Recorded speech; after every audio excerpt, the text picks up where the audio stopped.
பாட்டுக்கு வந்துட்டேன்.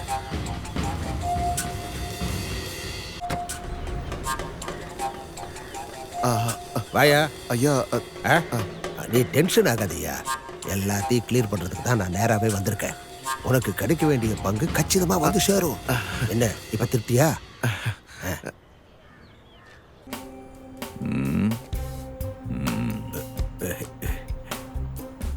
சார், நம்பர்ஸோட டீடைல்ஸ்.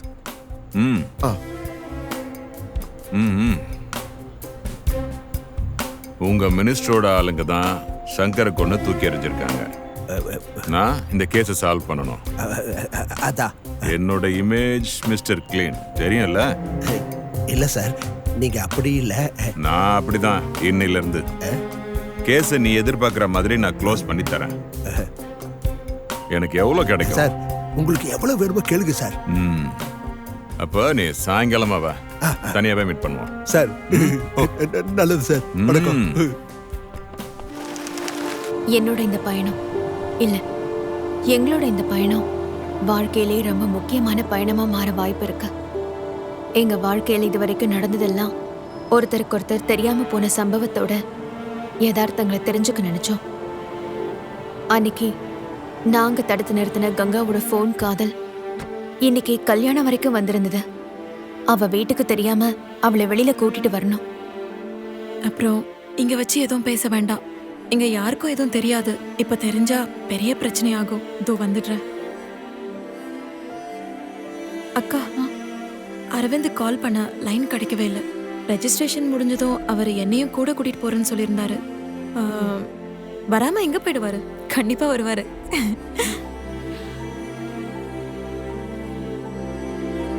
அவகிட்டயே எதுவும் சொல்லல. அதெல்லாம் ஒண்ணும் வேணாம்.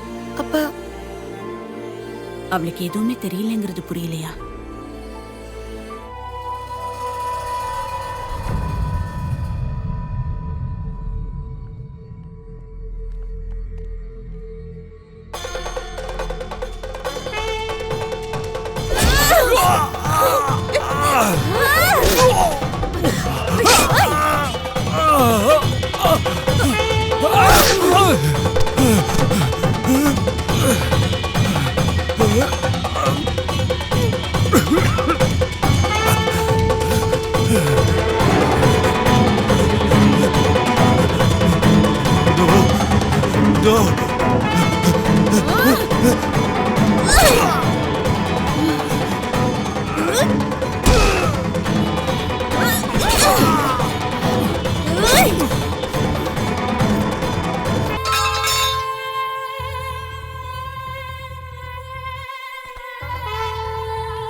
எல்லாத்தையும் முடிச்சுட்டு திரும்பி வந்துட்டு இருக்கும்போது தான் அவனோட ஃபோன் எங்களுக்கு கிடைச்சது. ஆனா அதுல இருந்த போட்டோஸை பார்த்து நாங்க எல்லாரும் பதறிட்டோம். நாங்க யாரு கதையை முடிச்சுட்டு வந்தோமோ அவனும் கங்காவும் அந்த போட்டோஸ்ல இருந்தாங்க. எங்களுக்கு எதுவும் புரியல. கங்காவுக்கு தான் மிகப்பெரிய துரோகியா இருந்திருக்கான். இதெல்லாம் எப்படி நடந்தது? அந்த போன்ல இருந்த ஒவ்வொரு மெசேஜையும் பொறுமையா படிச்சு பார்த்ததுக்கு அப்புறம் தான் எங்களுக்கு நடந்த எல்லா சம்பவத்தோட யதார்த்தமும் புரிஞ்சுது. எங்களுக்கு இருந்த எல்லா பிரச்சனைகளும் முடிவுக்கு வந்திருந்தாலும் அந்த ரிலேஷன்ஷிப்ல கங்கா இருந்திருக்கா. கங்கா நம்பர் கிடைச்சதும் அவளுக்கு கால் பண்ணிருக்கான். கங்காவை ஏமாத்தினதுக்கும் அப்புறம் எங்க எல்லாரையும் டார்ச்சர் பண்ணதுக்கும் அவன் கதையை முடிச்சுட்டு வரும்போதுதான் நாங்க கொன்னது வேற யாரும் இல்ல, கங்காவோட லவர்னு எங்களுக்கு அப்பதான் தெரிஞ்சது.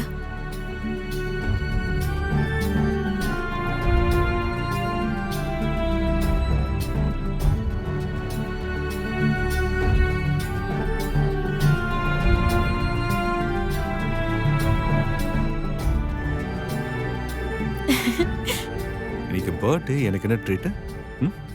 நான் கால் பண்ற விஷயம் உங்களுக்கு தெரிஞ்சா உன்னை கொன்னுடுவாங்க. இன்னைக்கு நைட் ஒரு சர்ப்ரைஸ் இருக்கு. அப்படியா? பாய். நடக்கட்டும்.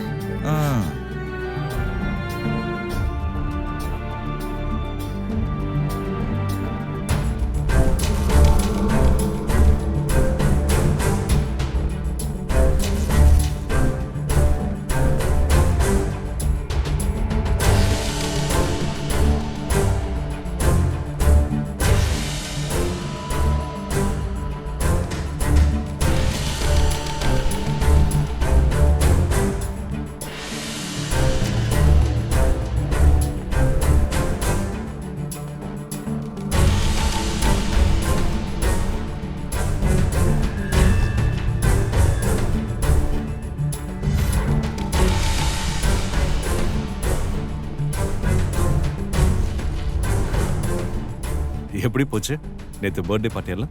ரேவதியோட ஃப்ரெண்டு வரவே இல்லை. அதனால நாங்க எல்லாரும் சேர்ந்து வெளியே போனோம். அப்புறம் அவங்க எல்லாரும் சேர்ந்து எனக்கு ஒரு சூப்பர் ட்ரீட் கொடுத்தாங்க. அதுக்கப்புறம் வேற ஒன்றும் இல்லை, வந்தோம், படுத்தோம், தூங்கிட்டோம், அவ்வளோதான். Nothing special.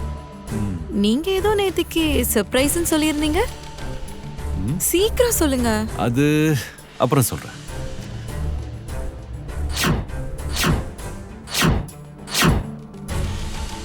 நான் கால் பண்ணங்கிற விஷயத்த உன்னோட ஃப்ரெண்ட்ஸ் கிட்டயோ போலீஸ் கிட்டயோ யாருக்கிட்டயாவது சொன்ன விஷயம் எல்லாருக்கும் தெரிஞ்சிடும். டேபிள் நம்பர் 4 அங்க ஒருத்தர் வெயிட் பண்ணிட்டு இருப்பாரு.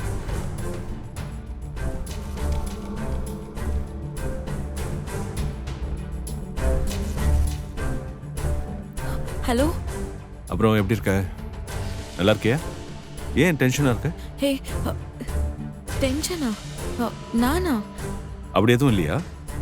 ஒன்றும் இல்லை. இல்ல, குரல் ஒரு மாதிரி இருக்கு. உங்களுக்கு அப்படி தோணுதா இருக்கும். இப்ப யார் கால் பண்ணா? அது வீட்ல இருந்து. கொஞ்ச நேரம் கழிச்சு உங்களுக்கு கால் பண்றேன். சரி, ஓகே.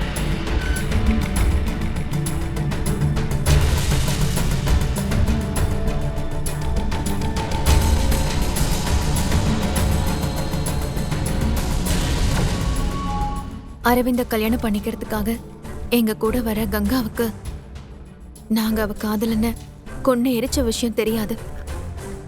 இனி எப்பவுமே இந்த விஷயத்த அவகிட்ட சொல்லவும் முடியாது. இது எதுவுமே தெரியாம அரவிந்த கல்யாணம் பண்ணிக்கிட்டு நிம்மதியா சந்தோஷமா ஒரு வாழ்க்கைய வாழ போறோம்னு அவ நம்பிக்கிட்டு இருந்தா.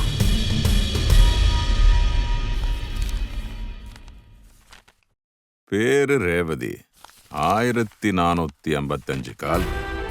அவனுக்கு எதுக்கு பண்ணிருப்பா? என்ன எழவோ, போய் தொலைட்டோம்.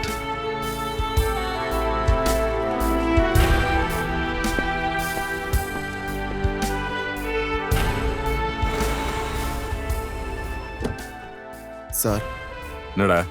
சங்கரோட கேஸ் என்னாச்சுன்னு தெரியலையே சார்.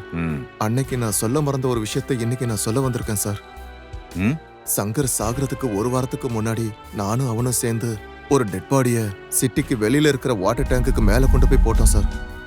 டெட் பாடியா? யாரோட டெட் பாடி? சார் அது எனக்கு தெரியாது. நீ ஏன் இவ்வளவு நாளா இந்த விஷயத்த சொல்லல? சார் இப்பதான் சார் எனக்கு ஒரு டவுட் வந்திருக்கு. ம் சங்கரோட சாவுக்கும் அந்த டெட் பாடிக்கும் ஏதோ தொடர்பு இருக்குமோன்னு தோணுது. அதான் உங்ககிட்ட சொல்லிட்டு போலான்னு வந்தேன். அப்புறம் உன் ஃப்ரெண்டு ரோட்ல வச்சு போட்டது யாருன்னு எனக்கு தெரியும். ஆனா கேஸ் எல்லாம் நான் ஃபைல் பண்ணல. அந்த கேஸை க்ளோஸ் பண்ணிட்டேன். இல்ல சார், அந்த டெட் பாடி அது அங்கேயே இருக்கட்டும்டா. அது அங்க இருக்கிறதுனால உனக்கு எனக்கு எந்த பிரச்சனையும் இல்லைல்ல. இப்போதைக்கு அது அங்கேயே இருக்கட்டும். நாளைக்கு ஏதாவது பிரச்சனை ஆச்சுன்னா பார்த்துக்கலாம். நீ கிளம்பு. அதிர்ஷ்டமோ துரதிர்ஷ்டமோ இந்த கதை தொடருது. வாட்டர் டேங்குக்கு மேல அந்த ஸ்ரீயோட டெட் பாடி இருக்கு. வரவே மாட்டான்னு தெரியாம அரவிந்துக்காக காத்திருக்கிற கங்கா. எல்லாம் தெரிஞ்சிருந்தும் எதையும் கங்கா கிட்ட சொல்ல முடியாம அவ கூடவே போற 3 ஃப்ரெண்ட்ஸ். ஸ்ரீக்கு என்னாச்சுன்னே தெரியாம அவனுக்காக காத்துக்கிட்டு இருக்கிற அவனுடைய மனைவி, சங்கருடைய மரணத்துல சந்தேகப்படுற அவனுடைய நண்பன். For more updates, like, comment, subscribe to our channel.